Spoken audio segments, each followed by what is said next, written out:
El Papa León XIV ya ha empezado sus actividades y su primer nombramiento, acorde con su nacionalidad peruana, porque tiene la nacionalidad peruana a pesar de haber nacido en Chicago, el primer nombramiento ha sido un obispo auxiliar del Callao en el Perú.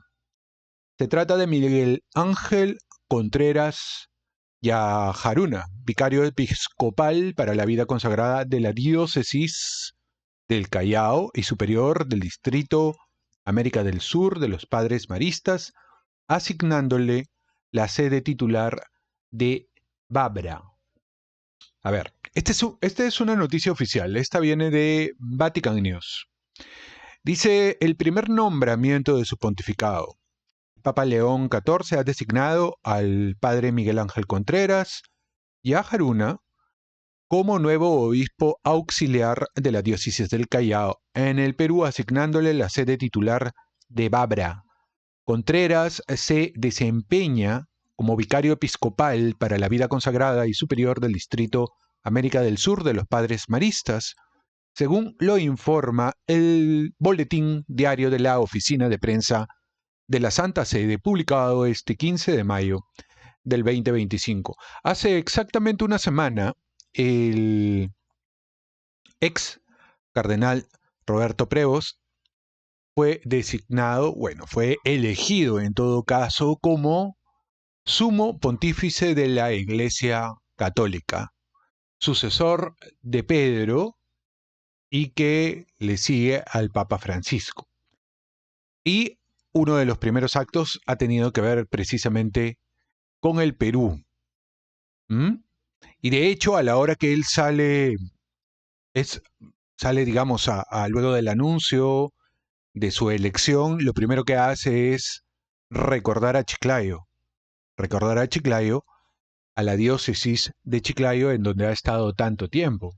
No solamente ha estado en Chiclayo, ojo, también ha estado en Trujillo, también ha estado en el Callao, también ha estado en Chulucanas, todo en el Perú. Entonces, no deja de ser curioso que sus primeras decisiones estén relacionadas con el Perú, sus primeros nombramientos, los primeros nombramientos que está desarrollando. ¿Qué dice la nota sobre la diócesis del Callao? La diócesis del Callao fue creada por el Papa Pablo VI el 13 de abril de 1967 y es sufragánea, dice, de la Arquidiócesis de Lima.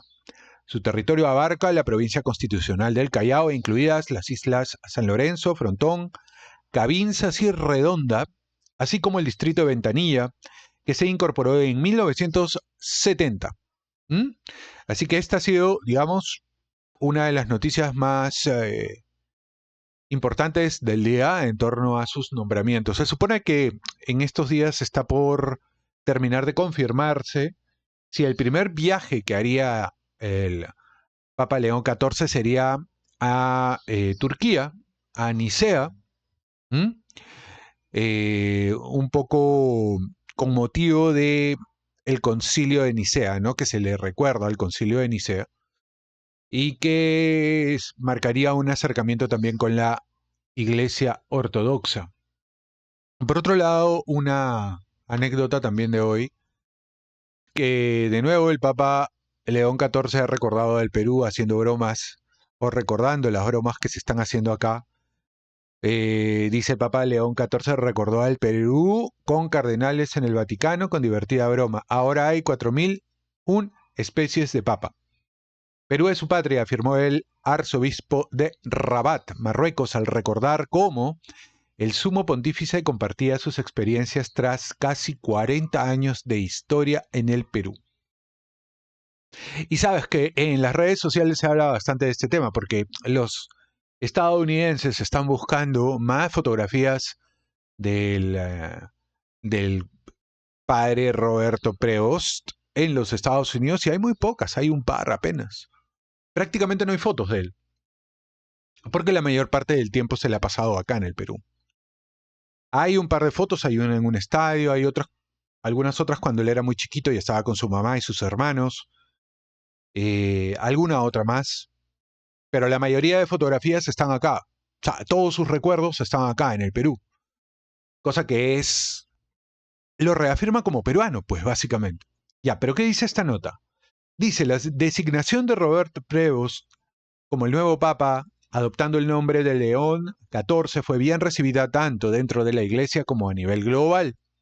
Desde un inicio se destacó por su sencillez y su vínculo con América Latina. Uno de los primeros en hablar sobre el nuevo sumo pontífice fue el cardenal Cristóbal López, arzobispo de Rabat. Estoy muy satisfecho, ha dicho él, y muy contento porque yo conocía poco al nuevo Papa, el cardenal Prevost, indicó López en entrevista con el medio catalán Badalona Comunicación. Mencionó que solo había conversado brevemente con él en los pasillos del Vaticano antes del cónclave, sin llegar a tener una relación cercana ni conocer en profundidad su trayectoria.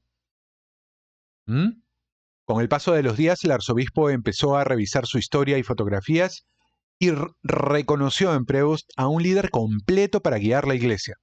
Subrayó que su edad, 69 años, y su experiencia en diferentes países lo convertían en una figura idónea para el momento actual. Él es del norte, pero ha vivido en Perú y considera que Perú es su patria, dijo López, recordando su labor como misionero, párroco y obispo de la diócesis de Chiclayo. También mencionó su formación como doctor en Derecho Canónico y su conocimiento profundo de la estructura eclesial. Y no solamente eso, sino que además es matemático. Como dije en otro video, el hecho que sea matemático y el hecho que sea especialista en derecho canónico va a marcar la manera en cómo va a abordar la dirección de la Iglesia Católica. Y seguramente ha marcado la manera en cómo lo ha hecho previamente en las diócesis de Chiclayo, por ejemplo, o cuando le ha tocado trabajar en Trujillo y ahora último en el Callao. León XIV recordó al Perú en Cena de Cardenales. Acá viene la parte anecdótica.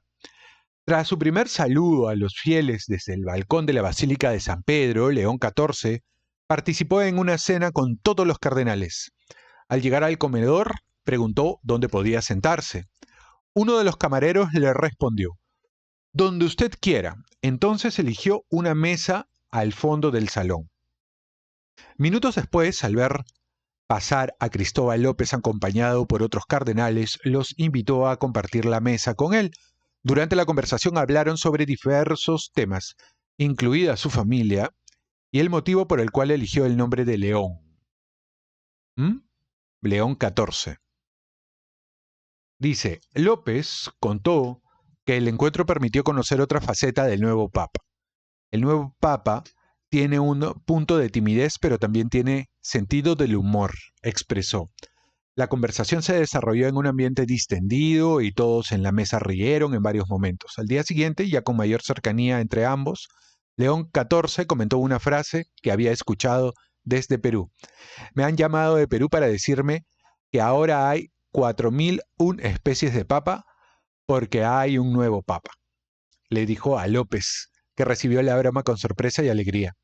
Es tranquilo, sereno, discreto, dulce y humilde.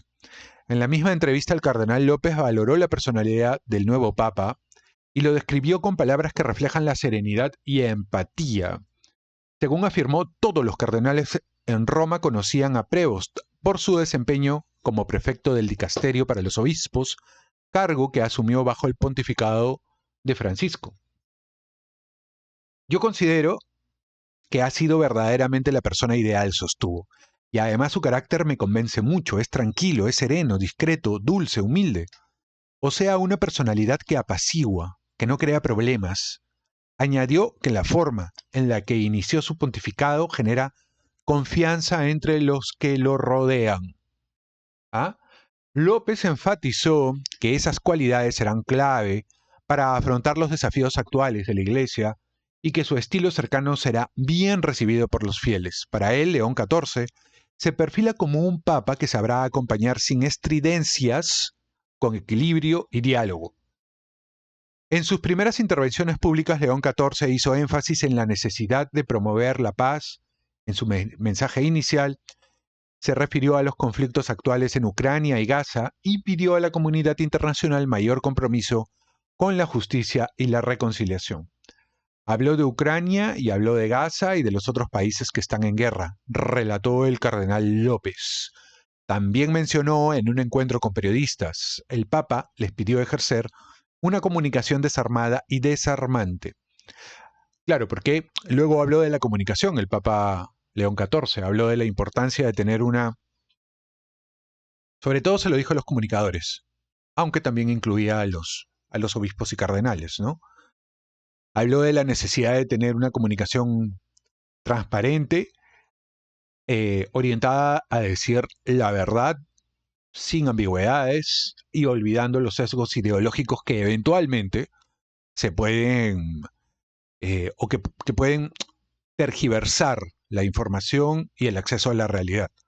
Eso es lo que básicamente dijo, ¿no? Lo cual es una crítica también a la comunicación en general. Además de ese enfoque, León XIV dejó claro que buscará continuar el proceso sinodal impulsado por su predecesor. Yo creo que el Papa tendría que continuar y creo que su intención va en esa dirección. Una iglesia en la que haya participación de todos a distintos niveles y con distintas funciones, pero donde todos se sientan no espectadores pasivos, sino protagonistas activos. ¿No? El inicio de su pontificado el inicio del pontificado de León XIV ha dejado una impresión de cercanía, firmeza y apertura. Su llamado a la paz, su estilo humilde y su conexión con sus raíces misioneras marcan el tono de una etapa que comienza con señales de diálogo y renovación. En realidad, y esta es la nota del periodista, en realidad lo que está marcando un poco el camino del Papa León XIV no es tanto eso, ¿no? Sino que su pontificado está siendo muy, muy cristocéntrico. O sea, no tiene absolutamente ningún reparo en hablar de eso. De hecho, desde el balcón, las primeras palabras que él ofrece están recargadas de Cristo, lo menciona como 7 veces. También ha comentado que para él lo importante es hacerse pequeño para que el mensaje cristiano sea más grande que la persona, que él en este caso. Bien, entonces eso ya marca, digamos, un derrotero. Marca un derrotero. ¿Cuál es la biografía del Papa León XIV? Robert Francis Prevost. En una reciente entrevista a la RAI, que es la televisión italiana, recuerda el Papa León XIV cuando todavía no era Papa. Conocí la iglesia a través de la experiencia parroquial a nivel local. También estudié en una escuela parroquial. En este sentido, tal vez gracias también a la cercanía de algunos sacerdotes diocesanos, nació la idea de la posibilidad de convertirme en sacerdote. ¿Mm? O sea que nace a partir del estímulo de muchos sacerdotes. Seguramente lo van a comentar acá, pero hubo muchos sacerdotes que acudían a la casa familiar. La mamá de el padre Robert, hoy Papa León XIV, invitaba a los sacerdotes, porque ella hacía catequesis también. Era bibliotecaria y también hacía catequesis. Entonces había un contacto muy cercano con ellos desde siempre con la familia. Posteriormente conocí a mi familia religiosa, los agustinos, tras un breve tiempo de discernimiento para tomar una decisión, y también al conocer a otros jóvenes que habían ido con los agustinos. A los 14 años ingresó en el seminario menor de los padres agustinos. Antes del noviciado, es la historia de un joven que vive con otros jóvenes, conociéndose a sí mismo y, como hijo de San Agustín, conociendo a los demás. La importancia de la amistad y de una vida comunitaria.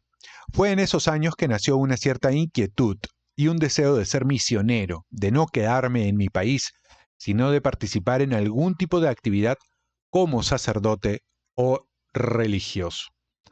O sea, desde joven, muy joven, ya tenía la intención de salir, ¿no? De compartir esta fe a través del Evangelio y en el ejemplo de San Agustín. León XIV habla sobre la importancia de la amistad con su padre para su vocación. Recuerdo bien ciertos momentos. Tenía mucha confianza en mis padres. La familia era y sigue siendo muy unida, aunque mis padres ya han partido con el Señor. Recuerdo algunas veces en las que hablé con mi padre, que no era exactamente un director espiritual, pero hablábamos de cosas concretas como las dudas que pueden inquietar a un joven. Tal vez sea mejor dejar esta vida, casarse, tener hijos, tener una vida, digamos, normal, como la que conocía en mi familia. Son momentos de decisiones y discernimiento muy importantes para un joven. Es decir, como cualquier persona, en algún momento sintió la necesidad, tal vez, de poner sobre el tapete la posibilidad de quedarse como sacerdote o no. Él, con su experiencia, hablaba de cosas como lo importante que era la intimidad entre él y mi madre, y de cuánto importaba también en la vocación al sacerdocio la cercanía con Cristo. Conocer verdaderamente a Jesús, el amor de Dios en la vida y para todos los cristianos. Aunque lo hubiera escuchado 100 veces de sacerdotes y formadores, cuando me lo decía mi padre, de una manera muy humana pero muy profunda, pensaba, esto hay que escucharlo. Entonces, a mí me parece que, por ejemplo, acá, el énfasis que pone a la relación con su familia, con su papá sobre todo, que fue quien de repente fue el fiel de la balanza que inclinó, de alguna manera, no tanto la vocación, pero sí la decisión de seguir esa vocación. Reflexionaba mucho sobre lo que me decía. Fue antes de ir al noviciado. En ese caso, aún recuerdo dónde estábamos. No estábamos en casa, no estábamos sentados como ahora. Hablamos varias veces. Él era educador, maestro, trabajaba en las escuelas, tenía esa capacidad de hablarme. Todas esas cosas fueron muy importantes. Entonces, algo que me parece súper interesante también. De repente, esta vocación que tenía el padre Roberto cuando estaba aquí en Chiclayo, por ejemplo, esa vocación de enseñanza la hereda directamente de su papá, ¿no? La hereda directamente de su papá y de repente esa manera tierna de conversar, pero también firme a la hora de decir las cosas, viene de esa, ¿no? Viene de esa fuente. La iglesia como comunión de fieles y no solo como institución. ¿Mm? Yo culminaba la entrevista con estas palabras. Yo pienso que hoy la voz de la iglesia, el testimonio de la iglesia, no como institución, sino como una comunión de fieles con los mártires, con la presencia y el testimonio de hombres y mujeres que dan su vida incluso en situaciones de violencia, de guerra, de conflicto, es una voz que ofrece gran esperanza al mundo. No todos tienen la disposición y los ojos abiertos para escuchar el mensaje. Hay un desafío muy grande para la iglesia. Demasiadas veces hemos dejado que la iglesia se convierta solo en una institución, en parte o totalmente. El Vaticano, la Santa Sede. Hay demasiadas o hay dimensiones institucionales, sí, pero eso no es el corazón de lo que es y debe ser la iglesia. ¿Mm? Bien, acá viene la parte de los estudios. Estudios civiles, votos solemnes y primera experiencia como misionero. En el 77 se licenció en matemáticas y cursó estudios de filosofía en la Universidad Villanova en Pensilvania. El 1 de septiembre de ese mismo año, con 22 años de edad, ingresó en el noviciado de la Orden San Agustín, en la provincia de Nuestra Señora del Buen Consejo en St. Louis. El 29 de agosto de 1981 hizo sus votos solemnes. Estudió en la Catholic Theological Union de Chicago, donde obtuvo un diploma en teología. ¿Mm? El 26, o mejor dicho, con 26 años, fue enviado por la orden a Roma para estudiar Derecho Canónico en la Universidad Pontificia de Santo Tomás de Aquino, Angelicum. Fue ordenado sacerdote el 19 de junio de 1982 Obtuvo la licenciatura en el 84 y luego fue enviado a trabajar en la misión de Chulucanas en Piura, Perú, donde estuvo desde 1985 a 1986. ¿Ah? Es decir, apenas terminó la licenciatura en el 84, apenas terminó en el 85 viaja a Piura. O sea, tienes que ver el cambio que eso supone, la primera gran impresión que se queda impresa en su mente, porque es otro mundo, obviamente. ¿Mm? Doctorado, ordenación episcopal y nombramientos. En el 87 obtuvo el doctorado con la tesis El rol del prior local en la Orden de San Agustín. Ese mismo año fue elegido director de vocaciones y director de misiones de la provincia agustiniana Mother of Good Counsel en Olympia Fields, Illinois, Estados Unidos. O sea, 87 vuelve a los Estados Unidos. Y este tema del doctorado de su tesis, ¿no? Es importante, es clave, creo yo. El rol del prior local en la Orden San Agustín. ¿Por qué? Porque habla mucho del conocimiento previo que tiene en torno a la gestión, a la administración, que luego lo va a volcar cuando ya esté plenamente en el Perú. En el 88 fue enviado a la misión de Trujillo como director del proyecto conjunto de formación de aspirantes agustinos en los vicariatos de Chulucanas, Iquitos y Apurímac.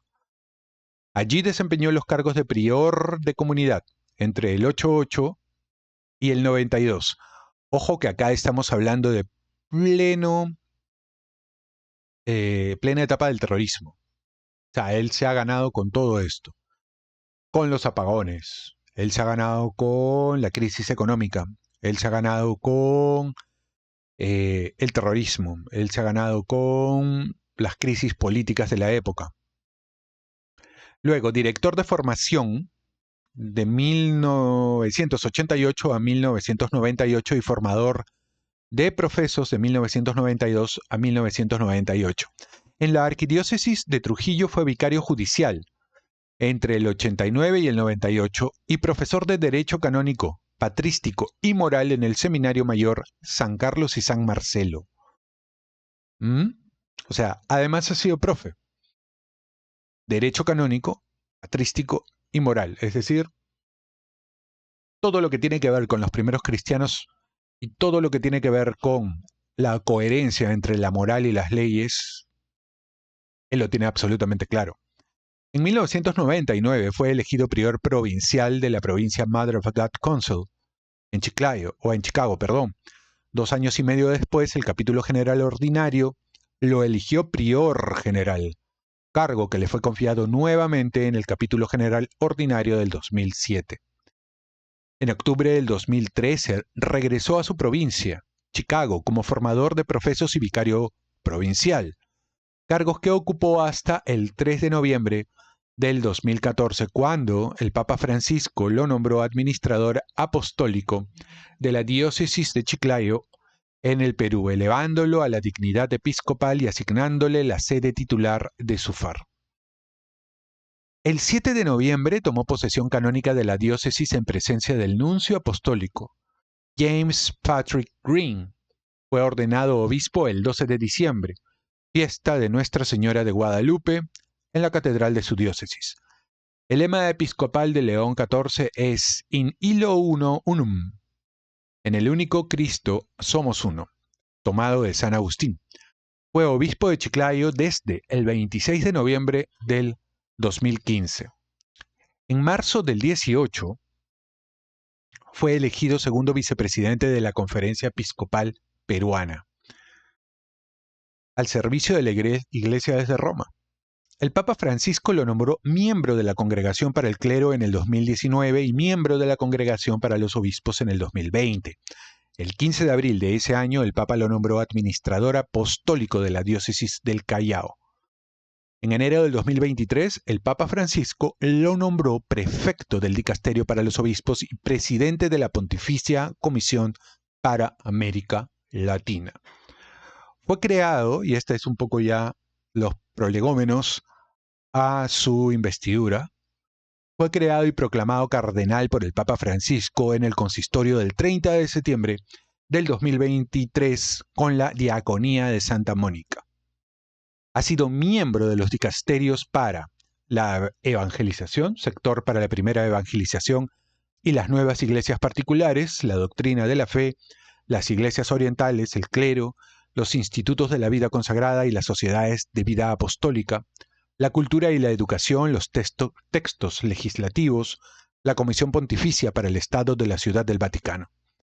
El jueves 8 de mayo del 2025 a las 18 horas con 7 minutos, la Fumata Blanca anunció al mundo la elección de un nuevo sucesor de Pedro. En la cuarta votación del cónclave, Robert Francis Prevost fue elegido como el 267 sumo pontífice de la Iglesia Católica y adoptó el nombre de León XIV. A las 23:23 horas de Roma, se presentó ante el mundo desde el balcón de la Basílica de San Pedro y dirigió su primer discurso y dio la bendición Urbi et Orbi. Prior general de la Orden de San Agustín, es el superior máximo de esta orden mendicante fundada por el Papa Inocencio IV en 1244 y junto con el capítulo general poseen la máxima potestad de gobierno. Esa es entonces la biografía del Papa León XIV. Hay algunas cositas más que yo quiero resaltar y me gustaría compartir con ustedes. Y que yo creo de que es interesante poder comentar. Primero,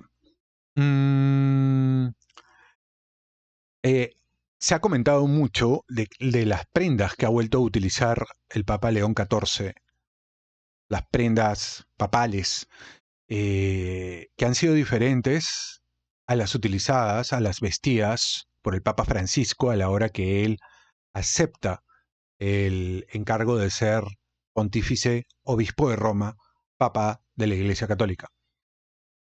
Y esto que retome las antiguas costumbres ya supone cierta valentía del Papa León XIV, ¿no? Porque mientras la modernidad lo que hace es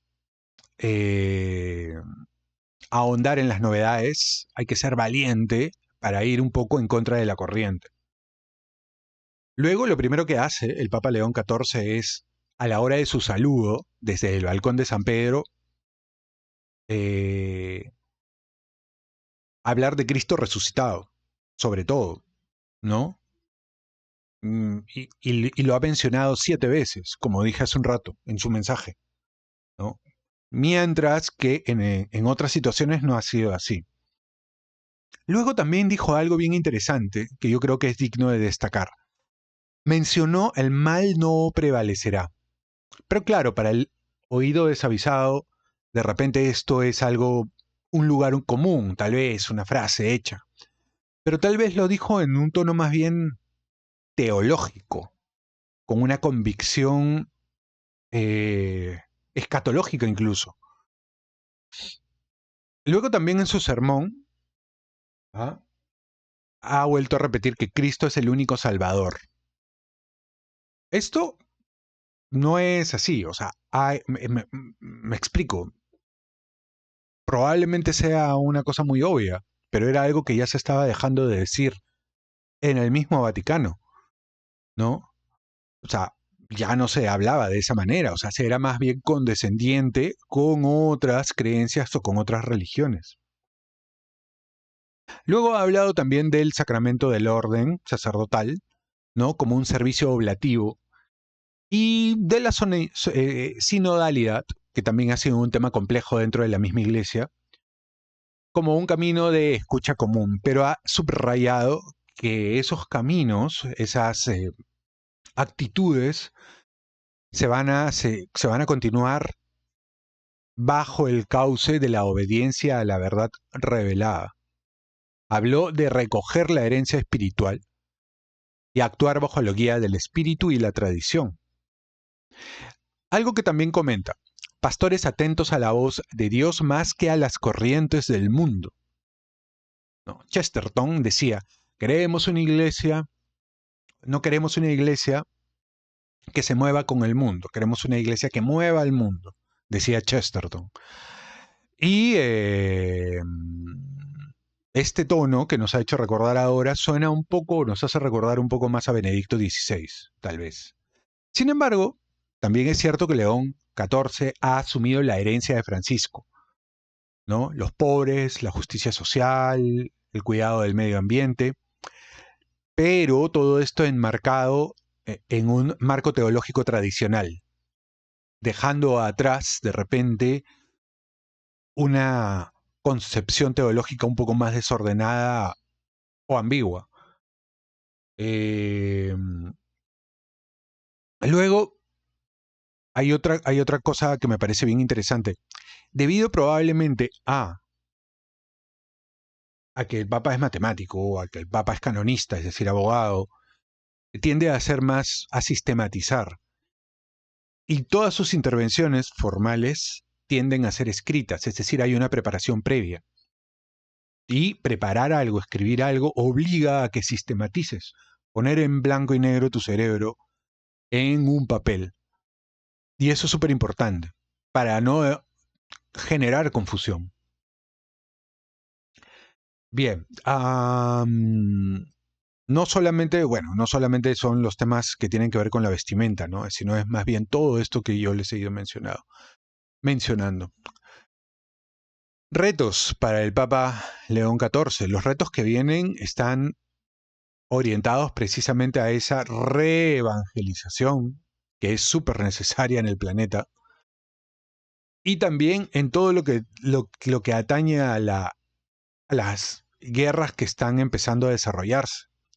Pero él se ha puesto este nombre, León XIV, porque precisamente pretende ser una continuidad del legado de León XIII.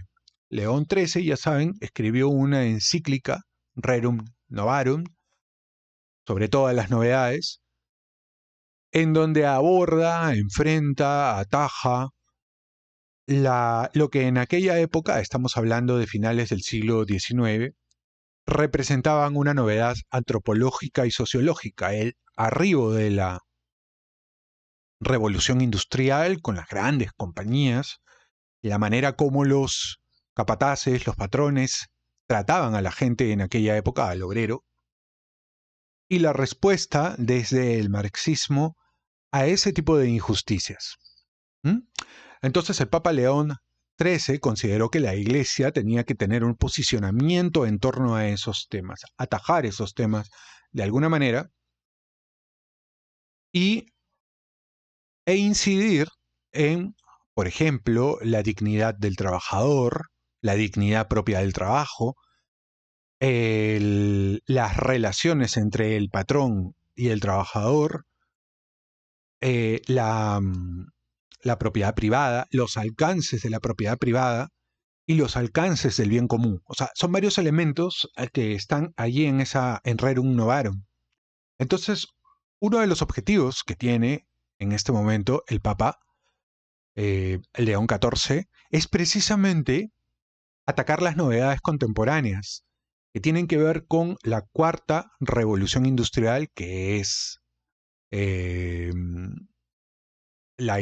es todo lo que tiene que ver con mecatrónica, todo lo que tiene que ver con inteligencia artificial, todo lo que tiene que ver con realidad aumentada y este tipo de cosas, tecnología, y cómo la tecnología está generando una especie de cambio antropológico y cómo esto puede también repercutir en los propios trabajadores. Como he comentado en otro video, para nadie es un secreto que la inteligencia artificial está dejando a mucha gente sin empleo. Y lo seguirá haciendo. Hoy por hoy, te diría que hace 2 años, 3 años van a ser, que se ha presentado la inteligencia artificial como la vamos conociendo a través de ChatGPT o a través de Gemini o a través de Deep Search o a través de Grok, ¿no? Y la opción Yamata, que es de Facebook, de Meta, todo lo que es inteligencia artificial generativa. Y hasta ahora viene siendo un poquito una anécdota, pero poco a poco sobre todo aquellas que son de pago, empiezan a irrumpir en los centros de labores. Mientras el costo del empleo, de generar empleo, sea muy alto, los empresarios van a empezar a adoptar la inteligencia artificial y la robótica como alternativas válidas para sustituir a la gente. ¿Qué es lo que se va a hacer con toda esa masa que se va a quedar sin empleo? No hay una respuesta desde la moral todavía, ¿no? Hay interpretaciones, pero todavía no se ha dilucidado exactamente cuál vendría a ser la posición de la Iglesia Católica en ese aspecto. Sí que es cierto que siempre se habla del tema, pero todavía no hay algo. Este impacto va a generar en los próximos años una tremenda huella entre tantos trabajadores que hay. La tecnología va a marcar un antes y un después. De hecho, ya lo está haciendo. Cuando entremos al mundo del dinero digital, por ejemplo, cuando en caso de una pandemia los gobiernos estén al tanto de cuánto es lo que la gente esté, qué sé yo, moviendo digitalmente y eventualmente pueda decir, por esta circunstancia solamente puedes gastar tal cantidad de dinero. Va a haber un control digital de parte de los gobiernos. Y esto no es teoría de la conspiración, es que ya está sucediendo. En algunos países en Europa ya empiezan a atisbarse algunos ímpetus del gobierno por evitar que puedas disponer totalmente de todo tu dinero si previamente no has avisado antes. Bueno, si no has avisado previo, ¿no? Entonces, se van empezando a entretejer nuevos escenarios para los que de repente todavía no estamos preparados y el Papa León XIV ha empezado a poner la vista en ese escenario al cual nos vamos a enfrentar en los próximos años. Seguramente también va a incluir genética, seguramente también va a incluir algunos otros elementos que se van a ir adelantando, ¿no? ¿Mm? Muy bien, eso era lo que les quería comentar en torno a la vida del cardenal Preos, ¿no? Ex cardenal Preos, porque ahora ya tiene otro nombre, ahora es León XIV, y los desafíos a los que se va a enfrentar en los próximos años y que van a marcar su pontificado. Obviamente internamente también hay unos desafíos dentro de la Iglesia Católica, porque también hay como que vertientes, ¿no? Hay vertientes que son un poco más progresistas y hay vertientes que son tradicionalistas y estas se han enfrentado. Hay gente que es más laxa en cuanto a lo que debería de ser la moral católica y hay gente que trata de adherirse a la verdad y al magisterio de toda la vida. Muy bien, espero que les haya gustado el video. Déjenme sus comentarios a ver si es que me estoy olvidando de algún otro desafío de parte del cardenal Preos, que como les dije muy al inicio, ha empezado su pontificado con un nombramiento peruano. En Chiclayo están exultantes, esa es la palabra.